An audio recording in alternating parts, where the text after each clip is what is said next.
There you go, I dress like my interiors. So go have a look at the colours, fabrics and textures in your wardrobe and see what can inspire your home style too. Hi, I'm Style Director Kerry-Ann Jones and welcome to my YouTube channel where I chat all things home, style and design.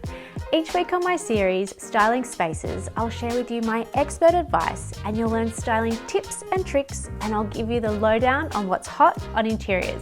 So let's get into it. Welcome to episode 4 of Styling Spaces. I'm Style Director Kerry-Ann Jones. This is a 2-part episode where I'll share with you my 5 favourite interior styling tips that I use as a leading style director in Australia. I'll reveal my next 5 in a following episode, so stay tuned for that. I believe that anyone, no matter what your bank balance, can have a beautiful home. Style is affordable no matter what your budget. This is one of my core beliefs in my styling manifesto. You can read more about that at my blog, so the link's below. These tips I'll share with you today will instantly elevate your home and they are so easy too. So let's dive in. My first styling tip that will elevate your home is to have a cohesive color palette in at least one room, but ideally your whole house. I've mentioned this previously in episode 1, so make sure you check that out. I'll show you what I've done here in my living room. So I like to keep it simple and have a palette of around 3 colors, but it's okay to have a few tones of one color. So start with a neutral base. So this could be the fabric on your sofa. So mine here is a sandy beige color. And then I've used a deep forest green for the color of my rug, as I find it just adds depth and it's really grounding. Then I've balanced out that deep hue with the cushions on my sofa. So I've got a mustard color over here, and I've got a light sage color over here, then a warm white and another sandy beige color.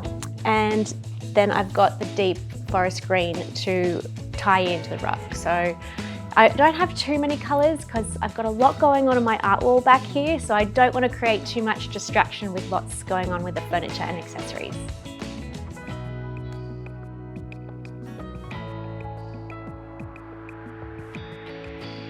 Flowers and greenery. This is one of my favorite ways to elevate a room, and it can cost you literally nothing or very little. If you have a garden at home, take a look around and snip some blooms or branches and then pop them into a vase. Sometimes we just forget to see what's in our own backyard. Another idea is to forage when you're on a nature walk. You can find lots of beautiful branches and greenery here. Or, of course, you can support your local florist who sources some incredible varieties of flowers and greenery. I tend to gravitate towards the weirder and unusual types. I also love to use dried branches and flowers too.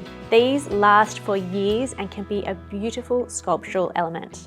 I've used this gorgeous seed pod branch that is native to here in Australia, and it sits along my kitchen shelf as a sculptural element. I've also used this dried gumnut branch in a vase on my sideboard.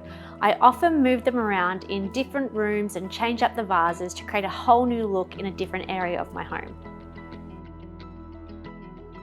When it comes to fresh flowers, a great way to have a beautiful impact on a limited budget is buy one variety of flowers or greenery and style them en masse like this. It creates a big impact, but you're not paying for a big styled arrangement. This is one of my favorite ways to style flowers because you are drawn into the drama and the scale, yet it's not too overly fussy with different types of flowers. These types of arrangements look great on a kitchen island bench or at a hallway entrance table too. Another tip for floral styling is to only use a single stem. It goes back to my less is more theory. You can create a beautiful visual story just by having very minimal styling. I cover floral styling in more detail in the Stylist Lab Interior Styling 101 course. You can read more about it in the descriptions for this video.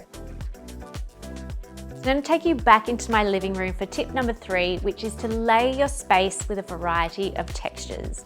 Layers add depth and interest to a room.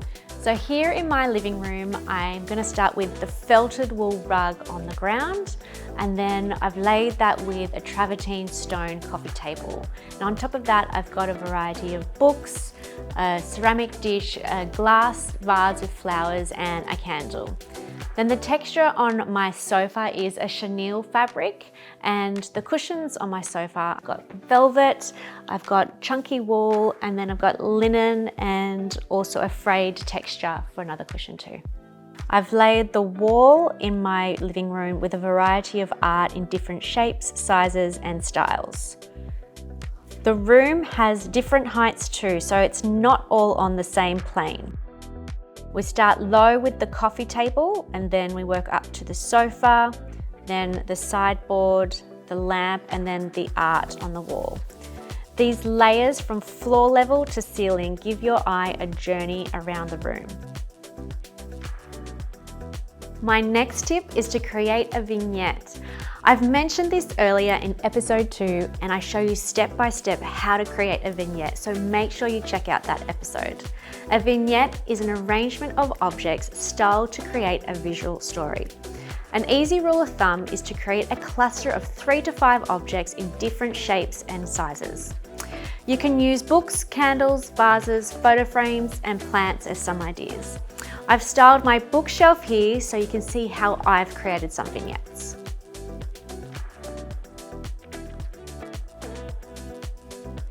My next tip is to use the clothes in your wardrobe as inspiration for how you decorate your home. Notice the colors, the fabrics, and textures that you're drawn to, and see how they could be reimagined in different ways. For example, you've probably noticed my home is layered with lots of neutral colors. Well, that is exactly what's going on in my wardrobe too, and I'm going to pull out a few pieces and show you. Okay, so I've pulled out about 5 pieces from my wardrobe to show you. First up is this basic white linen shirt. I just love it, it goes with everything. I'm a big fan of white, I wear it quite often, and I actually have white linen bedding on my bed at the moment, so I'm a big fan.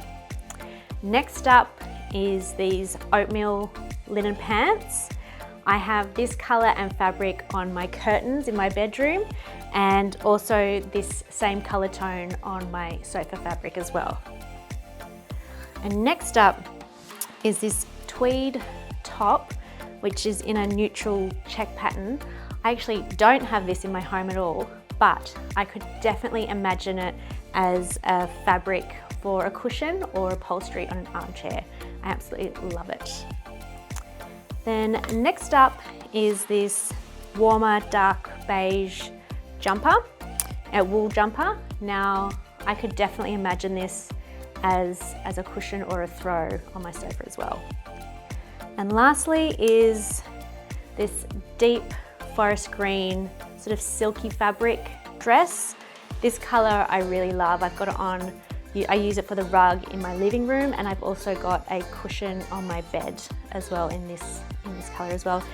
It's a silky fabric, and the cushion on my bed is actually a silk fabric too. It's like a crushed silk. So there you go, I dress like my interiors. So go have a look at the colors, fabrics, and textures in your wardrobe and see what can inspire your home style too.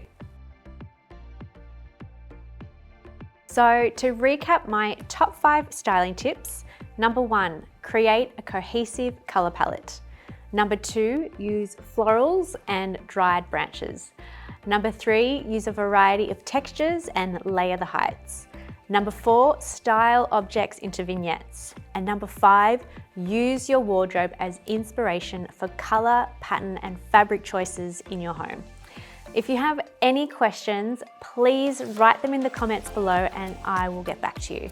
If you've enjoyed these tips, then you will love my free interior styling guide. Just check below to sign up. And I also have an online interior styling course called Interior Styling 101, where I deep dive and show you how to create a beautiful home room by room and develop your personal interior style. The link is below where you can read more about it and enroll.